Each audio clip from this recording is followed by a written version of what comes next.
Thank you for watching CBS 8 Plus and welcome to this Throwback Special. I'm Carlo Cicchetto. We've been covering San Diego for more than 70 years now, broadcasting some of its most memorable and significant events. In this Throwback Special, we celebrate the different neighborhoods and cities that come together to make San Diego the incredible place it is. We start in Mission Hills, where walking through the neighborhood feels like taking a step back in time. Historic homes are treasured and beautifully restored, and it still had a small town vibe back in 1987.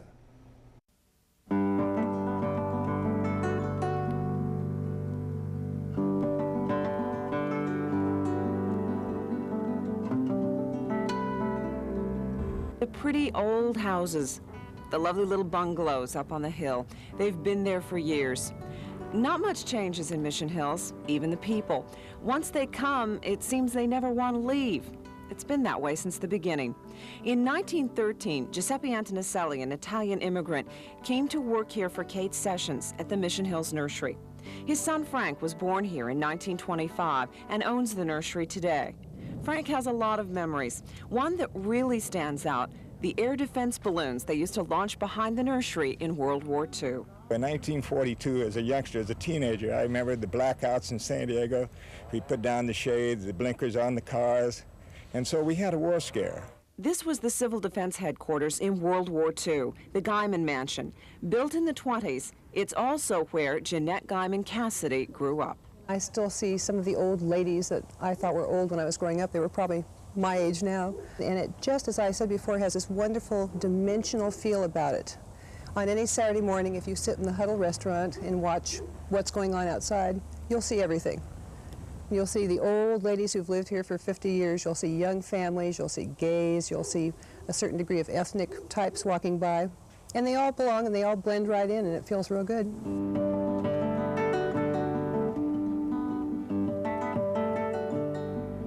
Captain Henry Johnston bought 65 acres of land from the city of San Diego in 1869.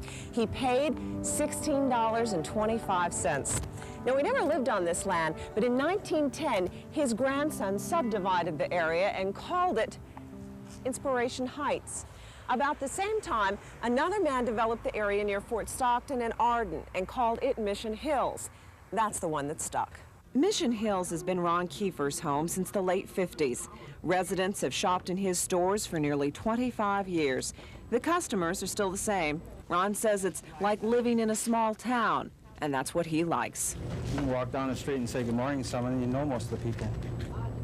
I grew up in a small town of around 6,000 people, and that's what Mission Hills is mainly alike. It's like a small town. Ron knows his customers, says he's seen their kids grow from the grocery cart on up. Some of them played on the numerous softball teams the store has sponsored. Now they bring their kids in to show them the pictures. And I have to say, I'm from the Midwest, and this is the only store that you can walk into and your children can come in and sign for a bottle of Pepsi, or, you know, and back home you could do that too in our small hometown. The Midwest. Like Mission Hills? Oh, I love Mission Hills. I feel like I've died and gone to heaven. Like every neighborhood, Mission Hills is the people. But here, it's also very much the homes. Dennis Frieden has been selling houses here for 10 years, and he has seen property values skyrocket. The first house I sold in Mission Hills was, I think I sold it for $35,000. That same house today is probably worth $200,000. In 10 years. The location of Mission Hills is 5 minutes from all the major features of San Diego, and it's a highly desirable neighborhood. Of course, homes may not go up for sale all that often. You'll find once people come here, they don't want to leave. Especially for those who grew up in a small town, like Doris Gale. For them, coming to Mission Hills is like going home. I love it.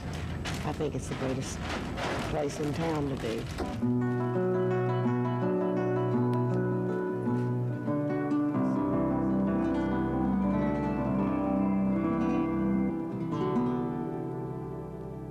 Love that old architecture. Now, the college area has one of San Diego's unique cultural blends. It's where San Diego State University meets long-established residential neighborhoods. It's not always a peaceful meeting, and problems with parking and housing are still a big deal, just like they were all the way back in 1987 in this Connie Healy report.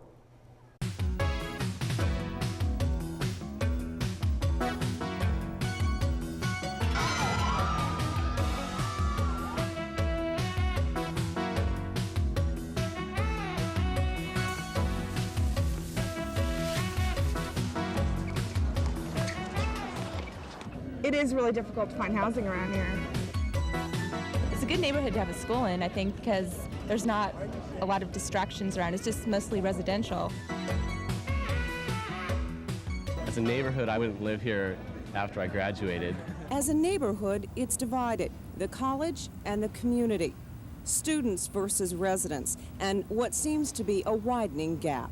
I live about a mile off campus, and the people over there, they're like older people, and they're very understanding of, you know, college people, which is, I think you need communication among the community and the students, because they seem to separate themselves. You know, we're community, you're students, and they don't see the students as part of the community. The problems here are pretty apparent, the solutions unclear, but no matter who you talk to in this community, they each have an opinion about the other. There's a lot of stuff going down in this community because of the fraternities and stuff. The conflict between the homeowners and the older people that have been here forever, and the fraternities and the student housing. It's just a big mess. Parking used to be a problem. Noise and property values still are. But parking's a problem some still haven't forgotten. But now you've hit a nerve there. Now, before we got that restrictive neighborhood, now see, I pay $10 a year to park. And before then, when school was in session, you couldn't park here at all. And now with school in session, there'd be bumper to bumper the whole neighborhood. Now that problem's been solved, Janice has no complaints against the students. Others do. You know, it's pretty bad with these kids the way they are, and they're arrogant as they can be. I've got them for my neighbors, and you know, they've been there, and bless their hearts, I don't want to throw them out, but at 11 o'clock at night, I really don't want to listen to 100 decibel sound going on either. I can understand their position, but and hopefully they can understand ours. It may not be apparent, but there are a lot of people here, young and old, trying very hard to understand each other. Some who've been able to work out the problems. But the university that boasted several thousand students 30 years ago when some of these residents moved in, schools tens of thousands now, and solutions to the problems brought on by that growth haven't been easily found. There are a lot of people in this community with very little in common who would very much like to be friends. Students all seem to agree on one thing. They like the college. Residents agree on one thing, too. They like summer break. But for 9 months out of the year, there are students here still trying to grow up and have a little more fun. But there's a whole community that needs to figure out how to make room for each other while that growing up is going on.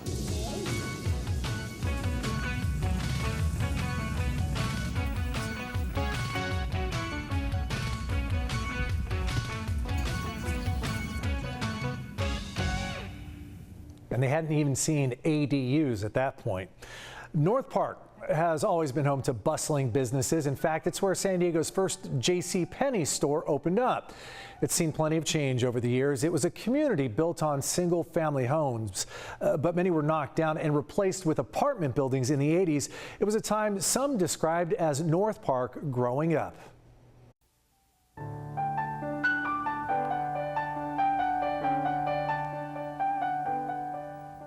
North Park today.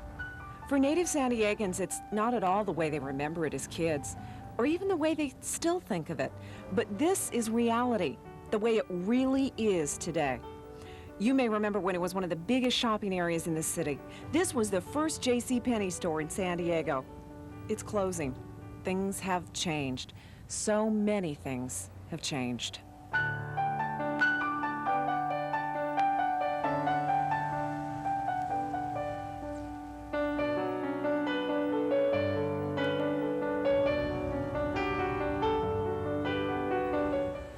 The changes seemed incredible then, but they still do, even today. This whole area was an orange grove. It was owned by a man named Hartley. And in a matter of 10 or 20 years, that orange grove turned into a neighborhood. The neighborhood just north of the park, North Park. When North Park was in its heyday, the sign of the times was the Toyland Parade. In the 1950s and 60s, the crowd would line the streets, 8 and 10 people deep. In Southern California, it was second only to the Rose Parade. But as people moved to the suburbs and shoppers moved to the malls, interest declined in North Park, and the parade became only a memory. Until last year, the community started it up again. a sign of new times, changes for the better, and new life in North Park. Like this bakery on 30th. It's been here 40 years. Is it a pretty good bakery? I think it's probably one of the best in town. Dying breed, last of a dying breed. Why a dying breed? Neighborhood, changing times, different demands. By changing with the times and going wholesale, Arnie's keeping his bakery alive. Betty Whitaker has seen all the changes. She grew up in North Park, lived through all the phases. Now she sees new life and new beginnings. The thing that's exciting, though, I think, is the younger people who are now in the business association and in the community association. You've met some of them. And the ones that are starting up the parade. And they have the same kind of enthusiasm my parents had in 1924 and 1931 when they started the first parade. We have a lot of problems, but I think it's this community spirit of people that's going to make the difference, and we have that. Betty's talking about people like Karen Arter, who owns a children's shop and is running the parade this year, and Katie McGee, who chose to move her business and her home to North Park a few years ago. I think it's going to be a great place in the next couple of years. And it's a real family-oriented type of neighborhood. And it has a real family feel about it that you won't find, I haven't found anywhere else, really. It was always a real family atmosphere for Darlene Huhuli. She grew up on this street, but the changes she's seen recently, well, she doesn't think they're for the better. Across the street in the block she faces, only 4 homes are left. It's a picture representative of development in North Park that's been destroying single-family homes, replacing them with apartments, and changing neighborhoods forever. Darlene says she doesn't know her neighbors anymore. She doesn't even have a place to park. It's sad. It's sad because it's not, it's like, I don't know, just one house on top of the other, but it's not like a home area anymore. In fact, most of the people act like we have no right to be here, you know? I mean, it's strange because they act like, what are you doing here? What do you want a parking place for? You know, they get upset. It's like we are the ones that shouldn't be here anymore. It's a weird feeling. A businessman would give you a different story. Chiropractor Gerard Jackson has been here for 40 years, and he has a different perspective on the apartments. Oh, I'm for it, because it concentrates the population. You know, we have a higher density of population, so it's more business for us. But you don't feel like it's destroyed the neighborhood? Oh, no, I don't think so. But it was residents like Darlene Huhuli who won a major victory this week when the City Council passed an emergency ordinance to limit this kind of development and preserve single-family homes. Residents fought for this action for a year and a half for changes. Yet another sign of the times, a sign of people taking an interest in and taking charge of their community, driven by the single desire to make it a better place to live, to make it more like the old days, and to ensure better days for their children.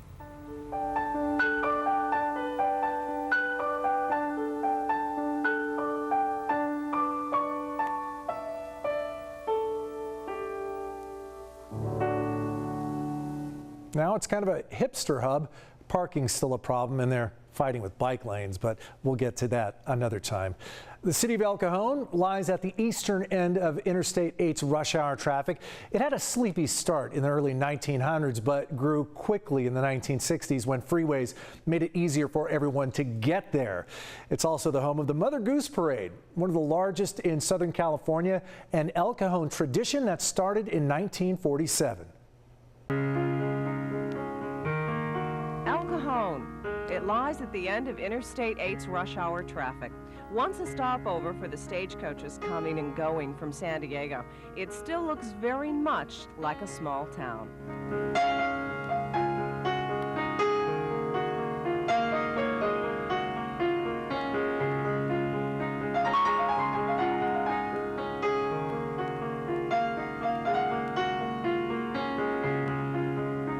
Your perspective of El Cajon may be determined by how long you've been around.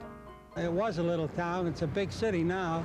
In 1946, there were probably, well, I remember there were about 6,000 people. We had one bank, Cuyamaca Bank, We had one doctor, he was upstairs, Dr. Knox, and it was a nice little town, and this was it right here.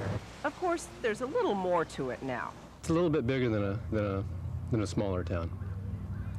We've got freeways, and we've got we've got a lot here. We've got airports. We deal with a lot.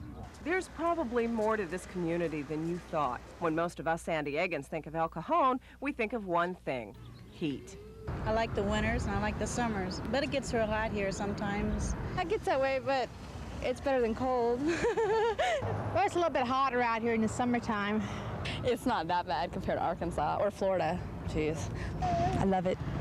As you see, I got a sweatshirt on and it's, what, almost 90 degrees out? But the heat is not El Cajon's only claim to fame. This is what it's really known for: the Mother Goose Parade, one of the largest in Southern California.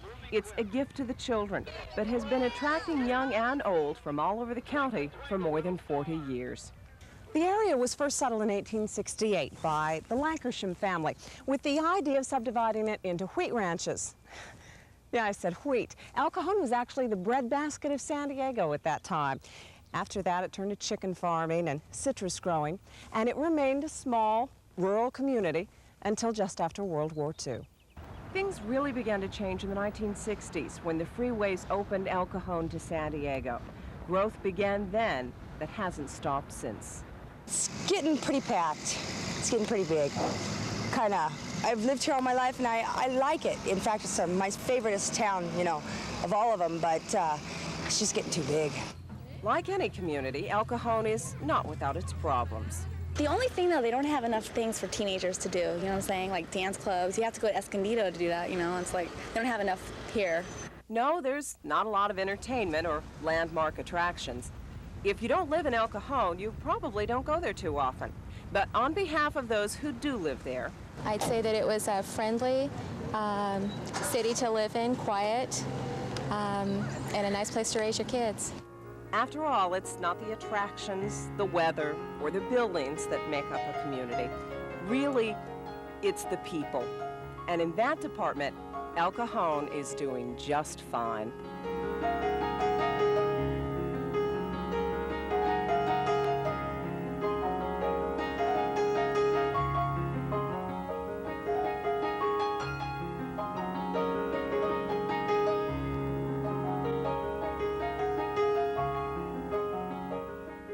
El Cajon doing very well these days. All right, staying in East County, La Mesa was known as the Jewel of the Hills. It has beautiful homes in those hills, Mount Helix. And did you know that it was home to movie studios in the silent film era? La Mesa's historic center, known as the Village, is thriving now, but back in 1987, there were a lot of vacant lots. La Mesa, I love it. This is my home.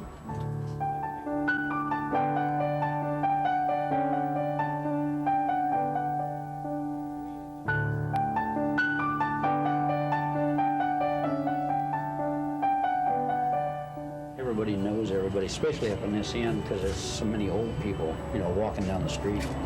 You get to where you know them. A small town. It's what La Mesa has always been, since it's been La Mesa. It began as Allison Springs, named for the man who owned the land and grazed sheep here. Civilization came with the train in 1889. Then you could make the trip to San Diego in half an hour, or in 2 hours by wagon. It was considered a place where people came retired from the East or who had health problems, and it was a quiet little community away from the dampness of the ocean and very rural. This is what the town looked like in 1912, the day the Army marched through on its way to deal with Mexican border bandits. Even well into this century, La Mesa was far different than it is today. Native Warren Whiteman remembers when it was known as the Jewel of the Hills. It was almost on a par with La Jolla, that somehow over the years the city fathers, bless their hearts, let things get away from them. This town was really quite booming, was booming very well up until about 1950, and with the advent of the first shopping centers, it seemed to fade into obscurity. Grossmont Center brought a lot of changes to La Mesa, changes that eventually led business out of the village and left the vacant lots you see today. Redevelopment projects begun years ago and never finished. We started a redevelopment project, and we developed the first phase, and then we went to the second phase, leveled all the buildings in downtown La Mesa, and for whatever the reason, the present and past city councils have been unable to develop it. It is perhaps the most expensive land in the city of La Mesa. It's right, it is the hub of the city of La Mesa, and it's really a shame that it is sitting there doing nothing. The old houses on the hill attest to what La Mesa once was.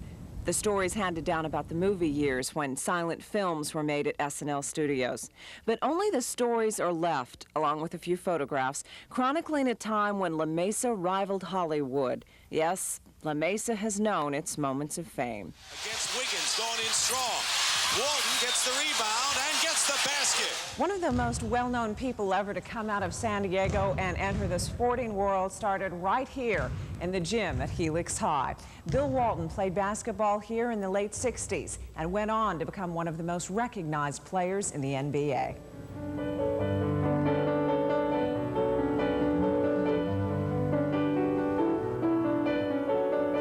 There are some real landmarks in La Mesa. Something else now? We have our French bread on special today, 56 cents a loaf. Like Logan's Bakery. It's been here for 50 years. And the corner drugstore.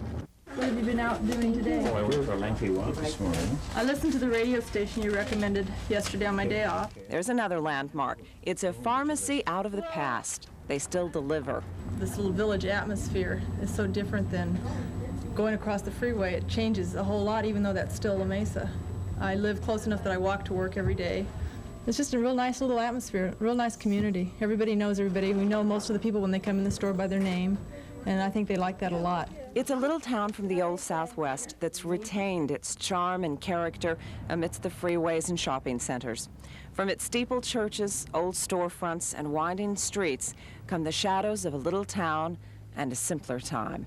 I think a lot of people get this feeling that it's a really interesting little village that hasn't lost some of its past. It's really a nice place to be. Good weather, good people. Hopefully I live here the rest of my life.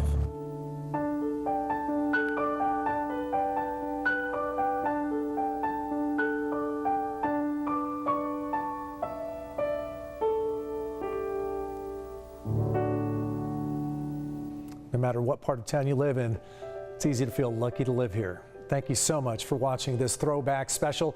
To see more throwbacks like this one on CBS 8+, you can click on the News tab at the top of the screen. I'm Carlo Cicchetto. We'll see you next time.